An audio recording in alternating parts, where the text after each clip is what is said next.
So, good evening, everyone, and welcome to the session on life and works of Ernest Hemingway.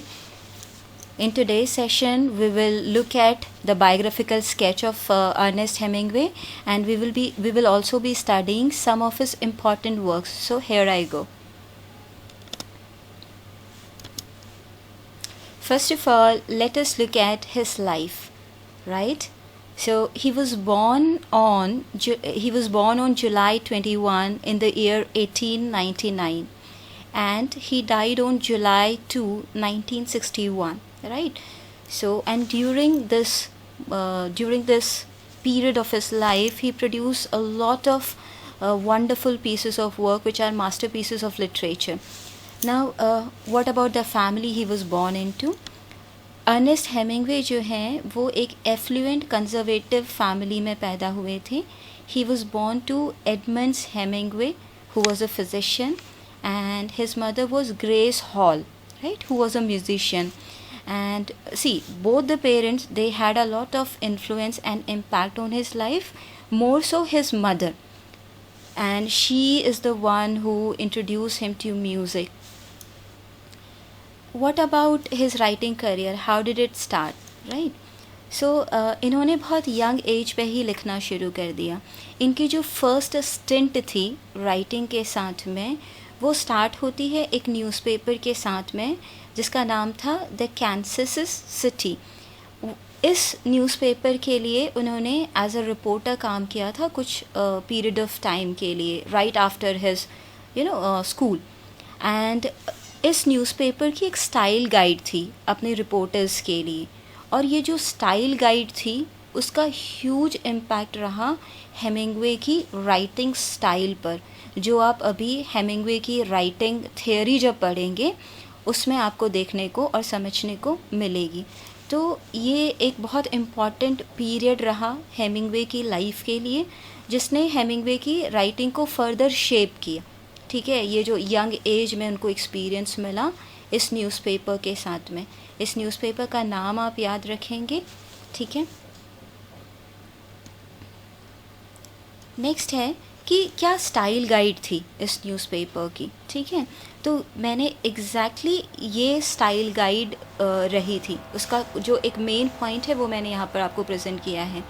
उसमें था use short sentences, use short first paragraphs, use vigorous English, be positive not negative.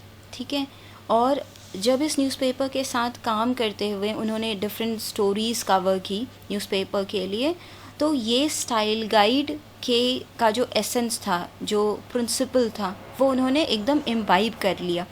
तो जब भी आप Hemingway की writings को पढ़ेंगे आपको उसका इम्प्रिंट देखने को मिलेगा उनकी राइटिंग्स में.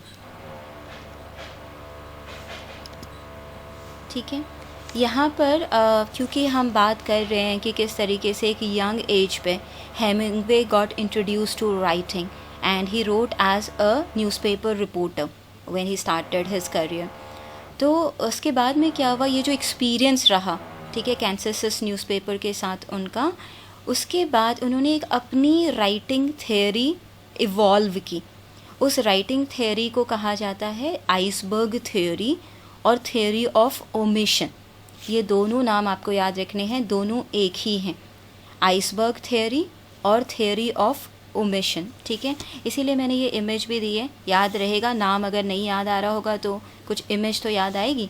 ठीक है, अब ये है क्या और किस तरीके की राइटिंग स्टाइल है, ये थोड़ा सा उसके बारे में जानते हैं. ठीक है, पहली चीज़ जो आपको याद रखनी है कि ये एक बहुत ही मिनिमलिस्टिक स्टाइल ऑफ राइटिंग है.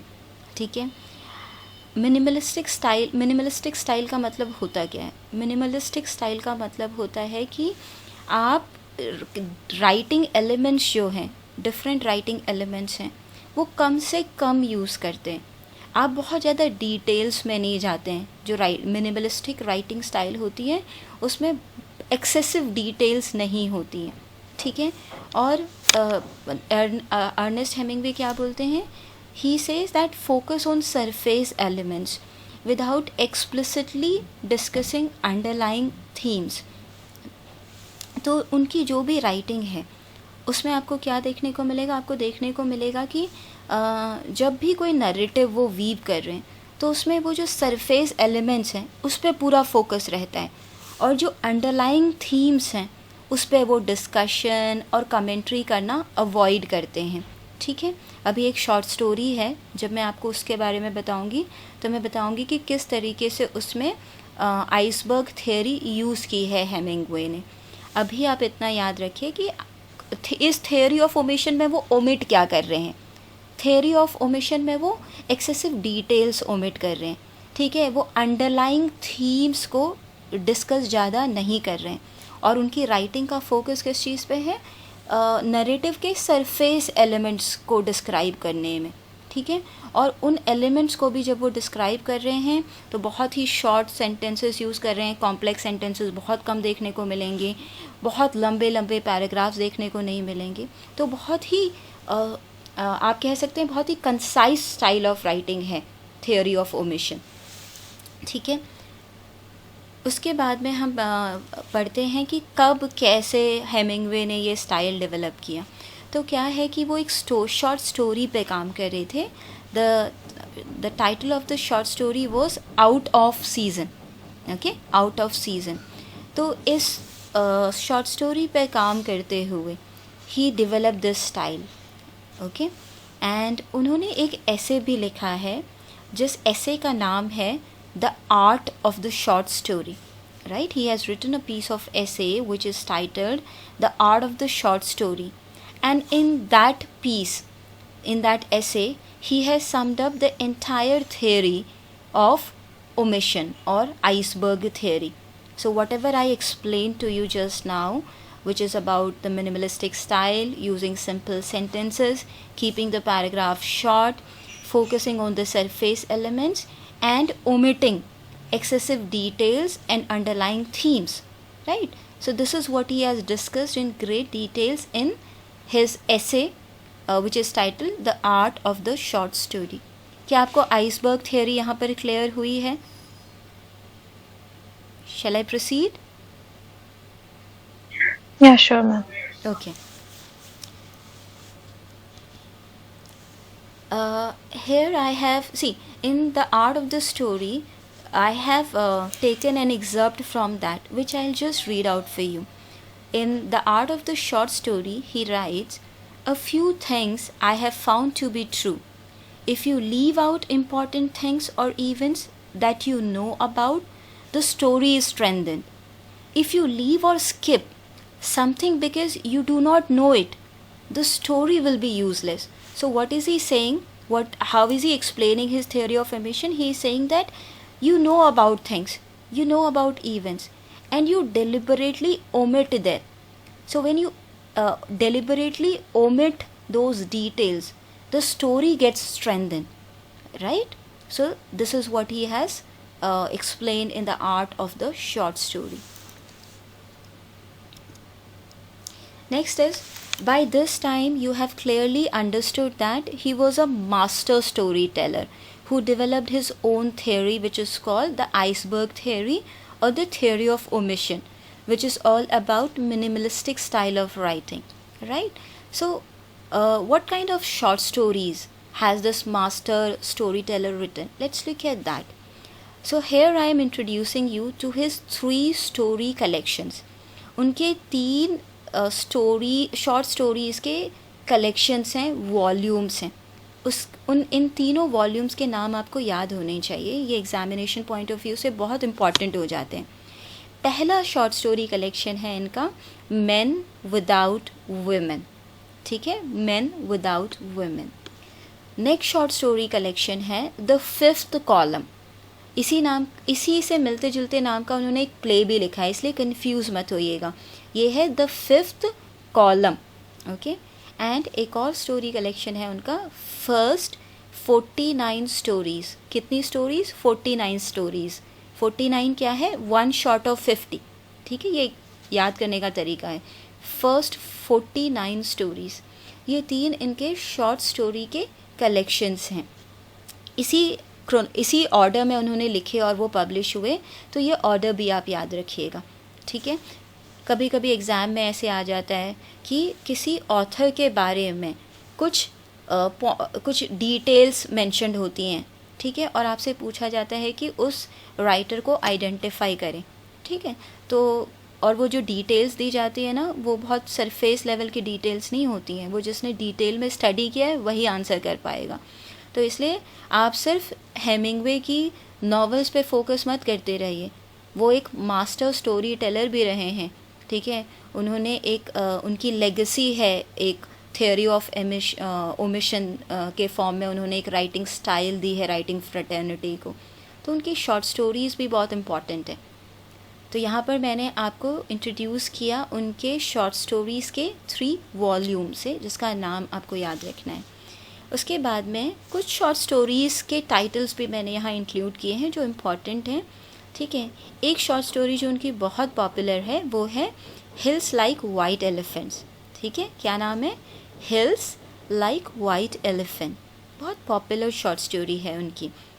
अब ये शॉर्ट स्टोरी किस चीज़ के बारे में है, ठीक है। ये शॉर्ट स्टोरी है 2 पैसेंजर हैं, ठीक है, who are on board a train headed to Madrid, ठीक है। एंड वो 2 पैसेंजर के हैं, आपस में उनके बीच में कॉन्वर्सेशन हो रही है। और कॉन्वर्सेशन ऐसा नहीं है कि बहुत फ़िलासफ़िकल टॉपिक्स पे और टॉपिक्स ऑफ वर्ल्ड इम्पोर्टेंस पे हो रही है, वो मंडेन कॉन्वर्सेशन है। जैसे होता है 2 नेबर्स मिलते हैं, ठीक है, 2 नेबर्स मिलते हैं और आपस में बात करते हैं कि क्या चल रहा है, क्या खाना बन रहा है, क्या डे टू डे लाइफ के इश्यूज़ हैं। तो इस मंडेन मतलब रिलेटेड टू डे लाइफ। तो 2 पैसेंजर्स के बीच में मंडेन कॉन्वर्सेशन हो रही है शॉर्ट स्टोरी में। यही है ये short story, it's all about. तो बट फिर भी ये शॉर्ट स्टोरी इतनी पॉपुलर क्यों है? ये शॉर्ट स्टोरी रीडर्स के लिए इतनी ग्रिपिंग, इतनी कैप्टिवेटिंग इसलिए हो जाती है क्योंकि उस मंडेन कॉन्वर्सेशन के लेयर्स को अगर आप पील करें तो उसमें बहुत डेप्थ है, ठीक है, बहुत प्रोफाउंड मीनिंग है, जो कि वो खुद से बहुत ज़्यादा डिटेल दे करके एक्सप्लेन नहीं करते हैं। वो रीडर खुद डिस्कवर करता है, खुद अनकवर करता है as the reader reads the story, ठीक है। So this is the beauty of a short story, hills like white elephant, okay, and the same thing is true for his other short stories as well, and that is why most of his short stories are pretty popular with the readers. तो कुछ और short stories के मैंने नाम यहाँ पर list कर दिए, ठीक है। इसलिए लिस्ट कर दिए हैं क्योंकि आपको पता होनी चाहिए। मान लेते हैं कि इस तरीके से एक एग्ज़ाम में क्वेश्चन आ जाता है कि ऑप्शन में 4 शॉर्ट स्टोरीज़ आ जाती हैं, उसमें से 3 शॉर्ट स्टोरी जो हैं वो नथानियल हॉथॉर्न की हैं, क्योंकि आपको मैंने बताया था ना, Nathaniel Hawthorne he was also a short story writer.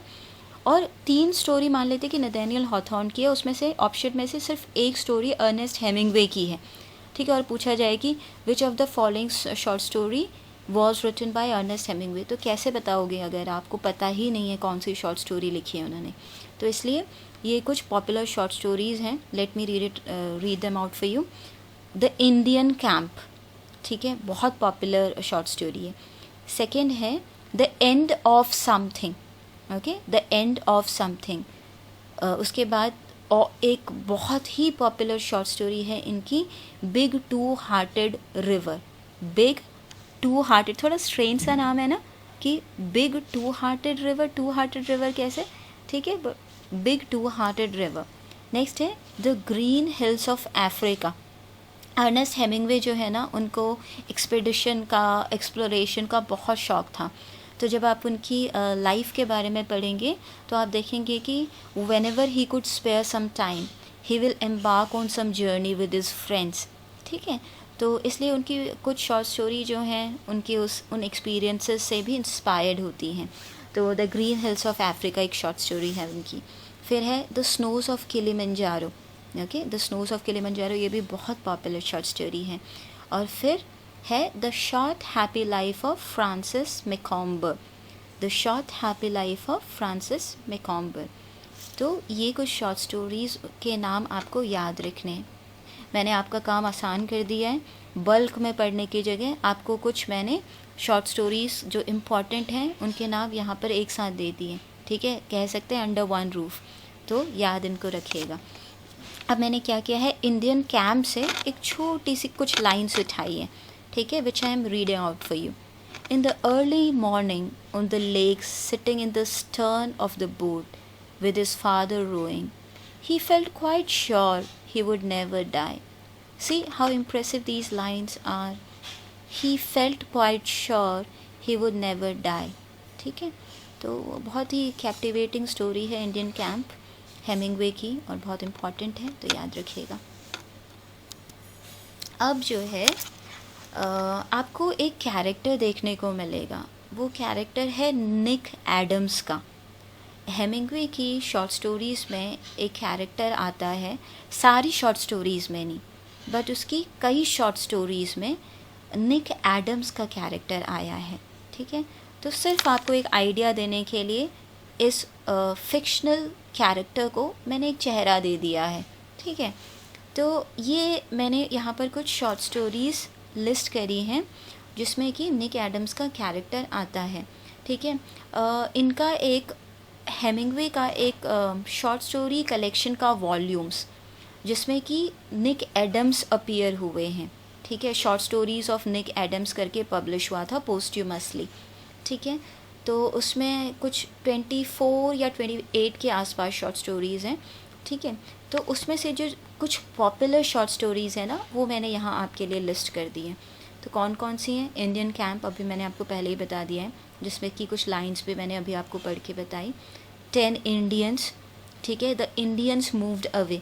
तो बहुत बार इंडियंस आ रहे हैं ना, तो ये तीनों शॉर्ट स्टोरीज़ फिर याद रखनी है. 3 शॉर्ट्स.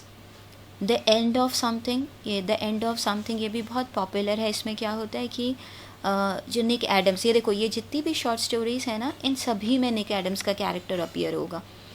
तो द एंड ऑफ समथिंग में क्या है कि निक एडम्स जो है ही फेल आउट ऑफ लव. ठीक है, अब उसको समझ नहीं आ रहा है कि कैसे मैं इस चीज़ से डील करूं, that I am no more in love.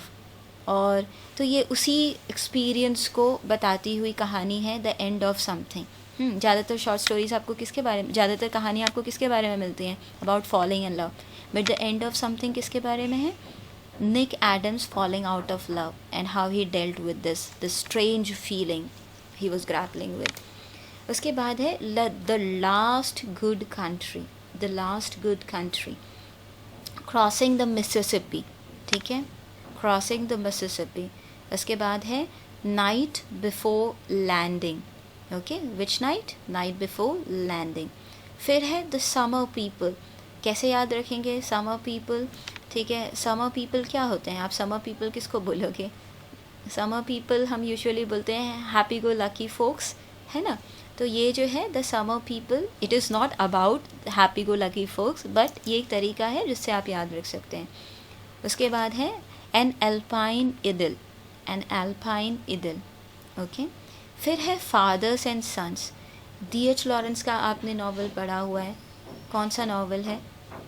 Yes ma'am, the sons and the lovers. Yes, उसी से मिलता जुलता सा नाम है ना, फादर्स एंड सन्स. तो अभी सुना ही नहीं होगा कभी आपने, फिर अचानक से एग्ज़ाम में आ जाएगा फादर्स एंड सन्स, तो लगेगा कि ये सन्स एंड लवर्स तो सुना था, ये फादर्स एंड सन्स क्या है ना.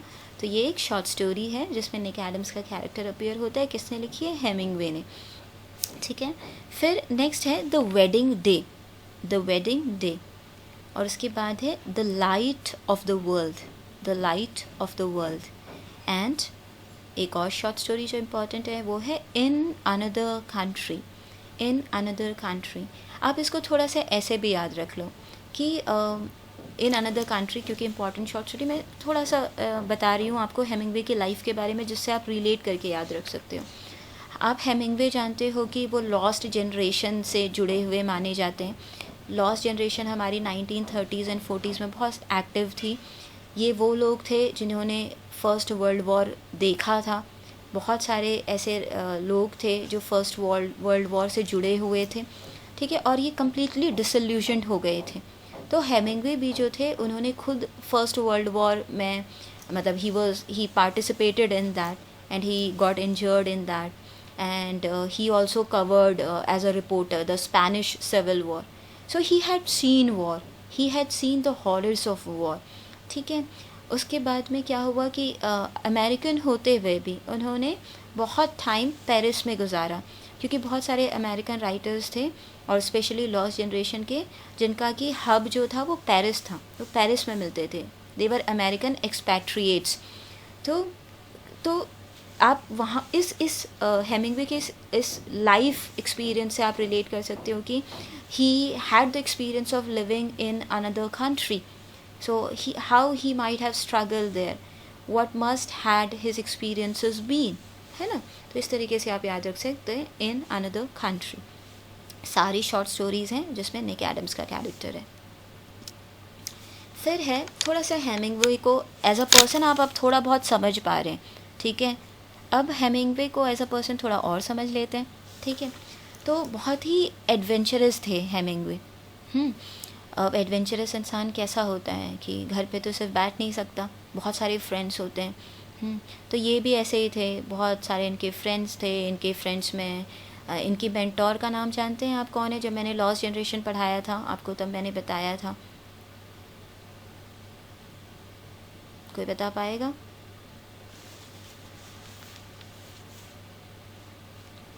रिवाइज नहीं कर रहे हैं आप? अच्छा बताइए, बता पाएंगे नहीं बता पाएंगे? मैम नहीं पता है, बता दीजिए मुझे। No, ma'am.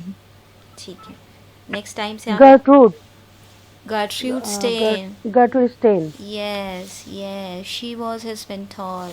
She is the one who coined the term the lost generation. ठीक है, Gertrude Stein. तो Gertrude Stein हो गए, Ezra Pound, James Joyce, Don Bosso, ये सारे जो थे इनके फ्रेंड सर्कल में थे और इनके साथ में ये लोग घूमते थे, ठीक है। They used to explore new things. इसके अलावा he was a sports person as well, ठीक है। He was fond of sports, he was into sports and he used to love exploring new things, going on expeditions. And बहुत कम age पे इनके father ने he used to take him for fishing, ठीक है। सो क्योंकि ये जाते थे फिशिंग पे, होता क्या कि जो चीज़ें हम लोग ना बचपन में करते हैं उनके साथ हमारा लाइफ लॉन्ग का ही कनेक्शन हो जाता है या नहीं। तो इनके फादर इनको फ़िशिंग के लिए लेके जाते थे, तो he was fascinated by fishing. तो आप देखना इनकी नॉवेल्स अगर पढ़ोगे, शॉर्ट स्टोरी पढ़ोगे, तो कहीं कहीं पर फ़िशिंग का कोई सीन एक्सप्लेन किया होगा या उससे रिलेटेड कोई आपको डिटेल मिल जाएगी, ठीक है। तो एक इमेज आपके दिमाग में हेमिंगवे की है। इसके अलावा क्या था कि इन्होंने एक बोट ख़रीदी 1934 में, ईयर वगैरह याद रखने की इतनी ज़रूरत नहीं है। उसका नाम इन्होंने रखा पिला, ठीक है। और फिर इन्होंने सेल करना शुरू कर दिया कैरिबियन में। तो आप सोचो कि एक स्पिरिट ऑफ एडवेंचर इनके अंदर रही होगी जिसकी वजह से, और क्योंकि इन्होंने बहुत ट्रैवल किया, बहुत एक्सप्लोर किया, इसीलिए इनके पास में कभी कंटेंट की कमी नहीं थी, ठीक है। चाहे शॉर्ट स्टोरी लिखने हैं, चाहे नॉवेल्स लिखने हैं, ओके। और अगर इनकी हम पर्सनल लाइफ की बात करें, इनकी मैरिटल लाइफ की बात करें, तो ही मैरिड गुड 4 times, ठीक है। Hard to imagine, hard to believe, but this is true, ठीक है। तो बहुत, और उस बीच में भी इनके बहुत सारे इन्फैचुएशंस रहे, इन्फैचुएटेड होते रहे ये, इनके क्रशेस रहे, ठीक है। तो he could never find life long contentment in relationship, ठीक है। और he could never settle in any relationship for long. तो इस तरीके के इनकी पर्सनल लाइफ, मैरिड लाइफ रही। और अगर हम इनकी राइटिंग की बात करें तो आपको अब तो आप भूलेंगे नहीं कि शॉर्ट स्टोरी के तो ये मास्टर थे ही। इन्होंने जो है अपना प्ले भी लिखने की एक कोशिश करी, इनफैक्ट लिखा एक प्ले, उस प्ले का नाम है द 5th Column, ठीक है। His only play is the 5th Column, okay. मुझे यहाँ पर एक फैक्चुअल डिस्क्रिपेंसी लग रही है, उसको मैं आपको क्रॉस चेक करके बताऊँगी, ठीक है। वो शॉर्ट स्टोरी से रिलेटेड है, जिसका कि नाम मैंने अभी आपको 5th Column बताया, तो मैं एक बार उसको क्रॉस चेक कर लेती हूँ। बट इनका जो प्ले था ना वो द 5th Column ही था, एक ही प्ले इन्होंने लिखा है जिसका नाम है द 5th Column, ठीक है। और क्योंकि बहुत सक्सेस इनको नहीं मिली उस प्ले के साथ में, तो he never dare to write another play. फिर उसके बाद में इनका एक मेमोयर है जो बहुत पॉपुलर है, और मुझे याद है कि जिस साल मैंने UGC नेट क्रैक किया था, इस मेमोयर में से एक क्वेश्चन आया था। उस मेमोयर का नाम है अ मूवेबल फीस्ट, ठीक है, a movable feast. And it was published posthumously. Posthumously का क्या मतलब होता है? After the writer's death. After death. After Yeah. Death, yes. तो ये पोस्ट्यूमसली पब्लिश हुआ था इन 1964. आपको याद रखना है कि ही डाइड इन 1961, ठीक है. And this memoir got published in 1964, ठीक है. और अगर हम इनको किस तरीके से रिकग्निशन मिली, क्या अवार्ड्स मिले, उसके बारे में बात करें तो इनको पुलित्ज़र प्राइज़ मिला है 1953 में, ठीक है. और क्योंकि 1952 में इनका मतलब सबसे पॉपुलर नावल आया जो कि एक क्लासिक है, ठीक है, वो था the old man and the sea, ठीक है. And that paved way for his receiving Pulitzer prize in 1953. तो आप मतलब देख सकते हो कि किस तरीके से जो ट्रू रिकग्निशन मिला, ठीक है, वो इनको मिला towards the fag end of his life. And 1984 में फिर इनको मिला नोबेल प्राइज़ इन लिटरेचर. तो इनको पुलित्ज़र प्राइज़ भी मिला है और इनको नोबेल प्राइज़ भी मिला है. कौन से ईयर्स में मिला है? 52 में आता है the old man and the sea. उसके नेक्स्ट ईयर 53 में इनको पुलित्ज़र प्राइज़ मिल जाता है उसके लिए, और 54 में इनको नोबेल प्राइज़ मिल जाता है उसके लिए, ठीक है. और मतलब ये बिलीव करना मुश्किल होता है कि इस तरीके की अकम्पलिश्ड पर्सनालिटी, ठीक है, एक ट्रू स्पोर्ट्स पर्सन, एक ऐसा इंसान who had you know who would never accept defeat, who would keep on trying, that he met with such tragic end. He committed suicide on July 2nd, 1961. He shot himself dead, ठीक है. और इनके father जो हैं उन्होंने भी ऐसे ही suicide किया था. और जब इनके फादर ने सुसाइड किया था तो ही वॉज डेवास्टेटेड. और उस टाइम पे इन्होंने कमेंट किया था कि most probably I will also go the same way, ठीक है. और वो प्रोफेटिक रहा and he committed suicide on July 2nd, 1961. So he met with a very tragic end. I don't think he deserved that, right? But anyway, that was fate. So अब आपने Hemingway को as a person भी जान लिया है, उनकी short story भी जान लिया है, ठीक है. अब हम थोड़ा सा कुछ उनके वर्क्स पढ़ते हैं. तो अच्छा, यहाँ पर एक डिटेल, ये एक्चुअली पहली स्लाइड में आना चाहिए था, बट नेवर माइंड. इनकी जो फर्स्ट वर्ल्ड वॉर, मैंने आपको थोड़ा सा हिंट दे दिया था इसके बारे में. मैंने बताया था कि फ़र्स्ट वर्ल्ड वॉर में पार्टिसिपेट किया था, और वो इसमें वॉलंटियर थे एम्बुलेंस यूनिट में इटालियन आर्मी के. इटली जो था वो एलाई था यूनाइटेड स्टेट्स का फर्स्ट वर्ल्ड वॉर में. तो उसकी एम्बुलेंस यूनिट में इन्होंने वॉलंटियर किया था. इसमें ये बहुत बुरी तरीके से वूंडेड हुए थे, और इनने जो है इस तरीके से उन्होंने अपने वॉर के एक्सपीरियंस को अपनी कई राइटिंग में यूज़ किया है. जो मैंने टाइटल स्लाइड पे जो आपको फ़ोटो दिखाई है ना हेमिंगवे की, वो उसी टाइम की है जब वो वूंडेड थे. तब भी आप उनके चेहरे पे एक बहुत बड़ी सी स्माइल देख रहे हैं. तो उनके नावल के हीरोज़, उनकी शॉर्ट स्टोरी के हीरोज़ में भी यही कैरेक्टरिस्टिक ट्रेट देखने को मिलता है कि कितनी भी सफरिंग हो, कितनी भी चैलेंजिंग सिचुएशंस हो, they are never beaten by the circumstances of their lives. और मैंने बताया कि इनका सेकंड एक्सपीरियंस जो वॉर के साथ रहा वो स्पेनिश सिविल वॉर के फॉर्म में रहा, जिसको इन्होंने as a foreign journalist cover किया था, ठीक है. और ये जो है इनकी जो शॉर्ट स्टोरी मैंने आपको बताया था ना, बिग टू हार्टेड रिवर, जो कि बहुत ही पॉपुलर शॉर्ट स्टोरी है. तो ये इन्होंने जो है सेमी ऑटोबायोग्राफिकल भी है. इसके अलावा इसमें निक एडम्स का कैरेक्टर भी है. देखिए, ये निक एडम्स का कैरेक्टर तो मैंने आपको बताया था कि किस तरीके से शॉर्ट स्टोरी में है, पर मैंने आपको इसका सेमी ऑटोबायोग्राफिकल एलिमेंट नहीं बताया था. मैंने आपको ये बताया कि उनकी बहुत फ़िशिंग ट्रिप्स रही, कैंपिंग ट्रिप्स रही अपने फ्रेंड्स के साथ में, पहले अपने स्कूल फ्रेंड्स के साथ में, बाद में लिटरेरी फ्रेंड्स के साथ में. तो उन्हीं सारी ट्रिप्स से इंस्पायर्ड होकर के उन्होंने ये शॉर्ट स्टोरी लिखी थी, ठीक है. और इसमें किस तरीके से, और जानते हैं कि इसमें किस तरीके से थ्योरी ऑफ ओमिशन कैसे यूज़ हुई है. भले ही ये स्टोरी है निक एडम्स की जो वॉर से लौटा है, और जो वॉर ने उसकी साइकिल को पूरी तरीके से स्कार्ड कर दिया है, उसके बाद में भी कहीं पर भी एक्सप्लिसिटली हेमिंगवे ने नहीं कहा है कि ये स्टोरी जो है ये वॉर के बारे में है. एक्सप्लिसिटली कहीं नहीं बताया है. तो ये हेमिंगवे का स्टाइल है कि वो सरफेस लेवल की चीज़ों के बारे में बात करते हैं और रीडर्स पे छोड़ देते हैं कि वो एसेंस समझें, ठीक है, वो डेप्थ को पकड़ें खुद से, जो उनकी शॉर्ट स्टोरीज़ को बहुत ब्यूटीफुल बनाता है, मेमोरेबल बनाता है। नेक्स्ट है कि अब यहाँ पर मैंने आपके सामने ये 5 कितने हैं 6, ठीक है, 6 वर्क्स प्रेजेंट किए हैं। इसमें जो ये फर्स्ट वर्क है ना, इन आवर टाइम, ये शॉर्ट स्टोरी कलेक्शन है, ठीक है, बट मैंने इसको यहाँ इसलिए कलेक्ट कर लिया कि ये भी इनका इम्पॉर्टेंट वर्क माना जाता है, फर्स्ट पॉपुलर वर्क माना जाता है, ठीक है। तो कहीं आप सिर्फ नॉवल पे फोकस करते रहें और जब अगर एग्ज़ाम में इन आवर टाइम आ गया और आपको पता ही ना चले ये क्या है, बट हाँ ये एक शॉर्ट स्टोरी कलेक्शन है इनका, ये नॉवल नहीं है, ठीक है। नेक्स्ट है, अब इनके नॉवेल्स देखते हैं कौन कौन से हैं। एक है द सन ऑल्सो राइजेस, ठीक है, द सन ऑल्सो राइजेस। फिर है to have and have not, कौन सा है, to have and have not. Next है अ फेयरवेल टू आर्म्स, बहुत ही पॉपुलर है अ फेयरवेल टू आर्म्स। फिर है for whom the bell tolls, for whom the bell tolls.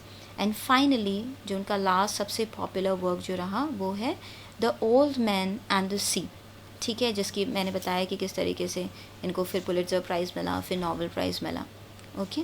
तो ये इनके 5 पॉपुलर नॉवेल्स हैं। अब हम इंग्लिश अड्डा में क्या करने वाले हैं, आपको इनकी रिकॉर्डेड समरी मिल जाएंगी 15 से 20 मिनट की, ठीक है। तो बस वो 15 से 20 मिनट की आप समरी सुन लेंगे तो आपको अलग से पढ़ना नहीं पड़ेगा और आपकी एग्ज़ामिनेशन के लिए बहुत अच्छी प्रिपरेशन हो जाएगी, ठीक है। तो अभी इसकी सीरीज़ अवेलेबल नहीं करवाई है, अभी आने वाले 1-2 हफ्ते में आपको ये 5 नॉवेल्स जो हैं उनकी समरी मिल जाएगी 10 से 15 मिनट की। अब यहाँ पर मैंने क्या किया, यहाँ पर मैंने क्रोनोलॉजी ली है इन्हीं नॉवेल्स की जो मैंने आपको दिखाए। नेट में कुछ क्वेश्चंस क्रोनोलॉजी के आते हैं और इस तरीके के question they really give tough time to the aspirants, क्योंकि इतने वर्क्स आप पढ़ते हो आपको पता ही याद ही नहीं रहता है किसने क्या लिखा, कब लिखा, क्या क्रोनोलॉजी है, किस ऑर्डर में लिखा है ना। तो जब इस तरीके से एक स्लाइड बना में आप देखोगे तो आपको याद रहने के चांसेस बहुत अच्छे हैं। अब इन आवर टाइम ये तो शॉर्ट स्टोरी कलेक्शन है, 1925 में आया, 1925 में। अब इसको एक बारी के लिए भूल जाओ, ठीक है। आप अब फोकस करिए इन नॉवेल्स पे। तो सबसे पहले अगर उनका जो सबसे पॉपुलर नॉवल आता है वो है द सन ऑल्सो राइजेस, ठीक है। इसको ऐसे याद रख लो कि हमारी सुबह की शुरुआत किससे होती है, सन के साथ में, है ना। तो जिस टाइटल में सन था वो उनका पहला पॉपुलर नॉवल था, आया वो 1926 में, ठीक है। उसके बाद नेक्स्ट आया a farewell to arms. A farewell to arms जो है it came out in 1929. All these are dates of publication, so these are the years these works got published. So A Farewell to Arms, it got published in 1929, ठीक है।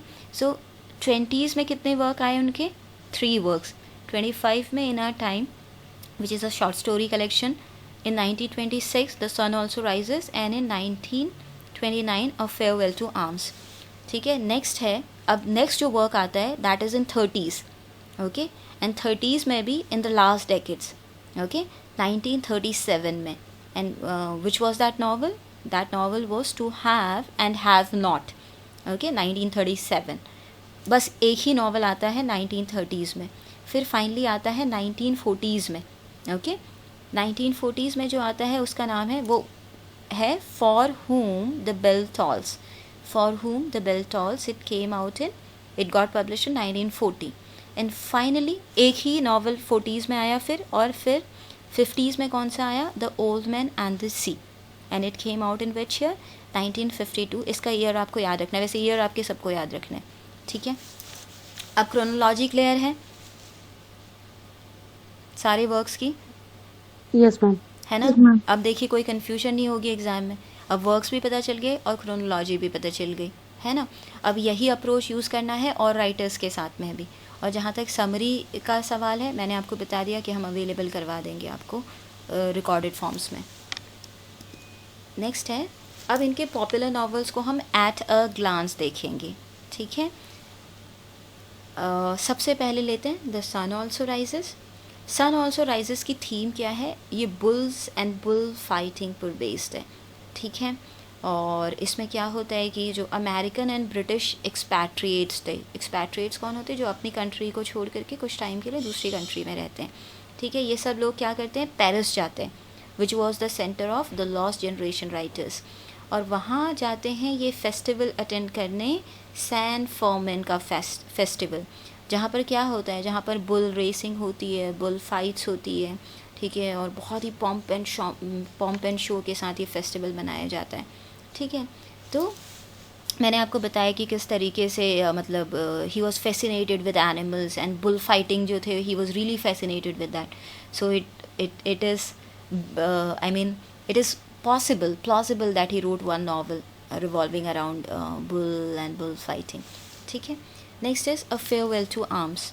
A farewell to arms जो है, ये है, इसका backdrop जो है, setting जो है, वो है Italian campaign during world war one में खुद हेमिंगवे ने पार्टिसिपेट किया था, इटालियन एम्बुलेंस यूनिट में वो थे, है ना। तो यही सेटिंग है उनकी इसकी, तो ऑब्वियसली ये ऑटोबायोग्राफिकल तो हो ही जाएगा ना, ठीक है। तो अगर ऑटोबायोग्राफिकल नावल है वो कौन सा है, फेयरवेल टू आर्म्स है।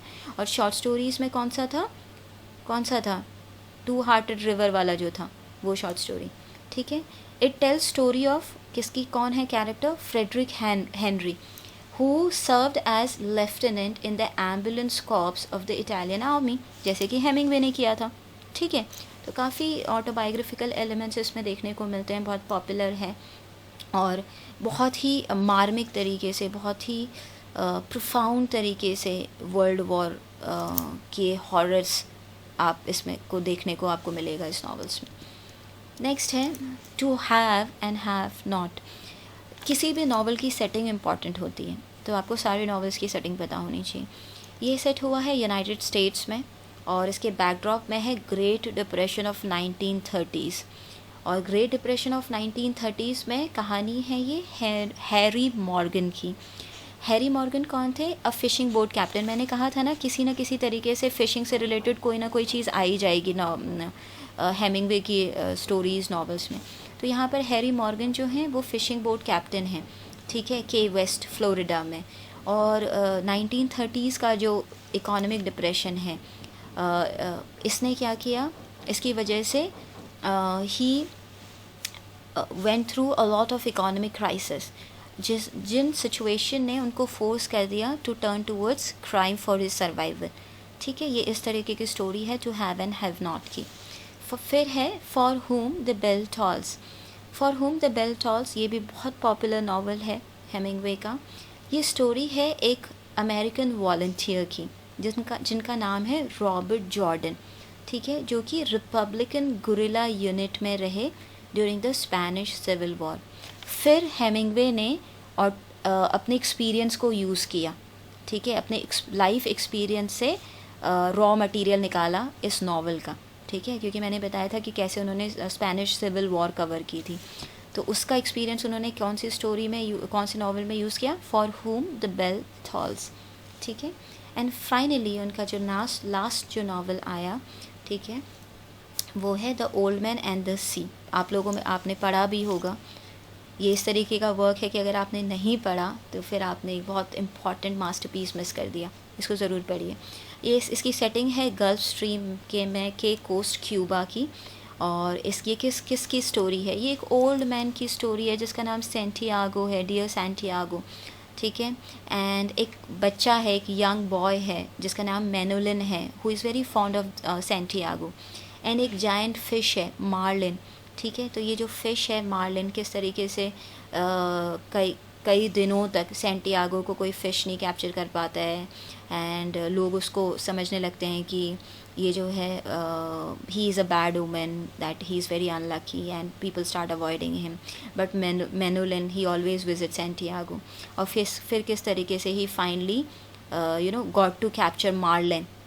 तो this story is popular, it has become a classic because it speaks of indomitable human spirit, a human spirit which, despite being faced with numerous challenges and hardships in life, never bent knees in front of challenges, in front of defeat. Okay, so यही story है The Old Man and the Sea की। तो with this I come to the end of the session.